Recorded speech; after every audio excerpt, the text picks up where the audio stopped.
आणि आमच्यासारखे दुर्दैवी माणसं बोलायला हरकत नाही, आमच्या रामाविषयी वनवासामध्ये राम काय खातो या विषयावर बोलतात. वास्तविक याविषयी बोलण्याची पात्रताच नाहीये कोणाची, तरी सुद्धा बोललं जातं. आणि आमच्या भगवंताविषयी ज्या वेळेला बोललं जातं, हिंदू धर्माविषयी ज्या वेळेला बोललं जातं, त्यावेळेला आता इथून पुढे कुठल्याही हिंदूंनी हे ऐकायचं नाही, ऐकून घ्यायचं नाही, हे लक्षात ठेवा. कारण आता राम राज्य प्रस्थापित झालेले हा, आणि आता हिंदूंना कुठल्याही प्रकारची भीती राहणार नाही. एक लक्षात घ्या, आमची संस्कृती आणि आमची परंपरा आणि आमचे संस्कार आम्हाला शिकवत नाहीत की कोणाचा प्राण घ्यावा, पण वेळ आली ना तर शिवाजी महाराजांची तलवार बाहेर काढायला सुद्धा आम्ही मागे पुढे बघणार नाही. हा हिंदू आजपासून जागा झाला पाहिजे, आणि तो जर जागा झाला तर खरं रामराज्य प्रस्थापित झालं असं म्हणायला हरकत नाही. आणि कोणीही दुसरी गोष्ट, पौष महिना आहे, या महिन्यात मंगल कार्य केली जात नाहीत, मंदिर पूर्ण आहे अपूर्ण आहे, कोण प्राण प्रतिष्ठा करायला येतंय नाही येतंय, कुठले धर्मगुरू त्याला होकार देतायत नाही देतायत, या कुठल्याच विचारांकडे आपण बघायचं नाहीये. आपण बघायचंय तो पाठीमागचा 500 वर्षांचा इतिहास आम्हाला बघायचा आहे.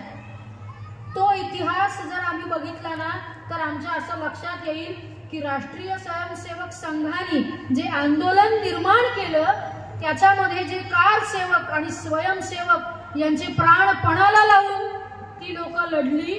त्यामुळे आज आम्ही याची देही याची डोळा हा कार्यक्रम बघतोय प्राण प्रतिष्ठेचा. ही साधी सरळ सोपी गोष्ट नाहीये. 500 वर्षांचा इतिहास या राम मंदिराच्या मागे, आणि विद्वान लोक आम्हाला वर तोंड करून विचारतात राम मंदिरच का, हॉस्पिटल का नाही. तर माझं तुम्हाला सगळ्यांना एक विनंती आहे, गुगलवरती जा आणि 2014 पासून 2024 पर्यंत कुठल्या घडामोडी झाल्या, काय काय निर्मिती झाली ही स्वतः बघा, आणि मग हा प्रश्न विचारा राम मंदिरच का. आणि त्याही पुढे जाऊन सांगू, 2024 मध्ये ज्या निवडणुका आहेत त्या निवडणुकांमध्ये जर भगवा फडकला ना तर फक्त राम मंदिरच नाही, कृष्ण मंदिराची सुद्धा प्राण प्रतिष्ठा होईल. सद्गुरुनाथ महाराज की जय. आणि ती झाली पाहिजे यासाठी महत्वाचं वाक्य आहे, एक हिंदू एक पाऊल जर हिंदूंनी पुढे टाकलं एका हिंदूंनी, तर त्याच्या पाठीमागे 100 हिंदूंची पावलं येतील. आणि राम राज्य जसं प्रस्थापित झालंय तसंच कृष्णाचंही राज्य प्रस्थापित होईल, याला कोणीही अडवू शकणार नाही. हे झालं पाहिजे. कारण 500 वर्षांचा इतिहास ज्या वेळेला आम्ही बघतो ना, आमचं कौतुक करायला पाहिजे. हो, आमचं म्हणजे हिंदूंचं कौतुक करायला पाहिजे. आमच्यावर इतके अत्याचार झाले, आमच्यावर इतके हल्ले झाले, तरी सुद्धा आम्ही कधीही शत्रूवरती हल्ले करून बिनबुडाचे आरोप करून आम्ही कधीही हिंदू उलटे माघारी हल्ले केले नाहीत. कारण आमची संस्कृती आम्हाला ती करायला लावत नाही, शिकवत नाही. हे हिंदूंचं कौतुक आहे आणि याचा स्वाभिमान हिंदूंनी बाळगायला हवा. हे कौतुक कीर्तनात व्हायलाच हवं. कारण काल जर तुम्ही बघितलं,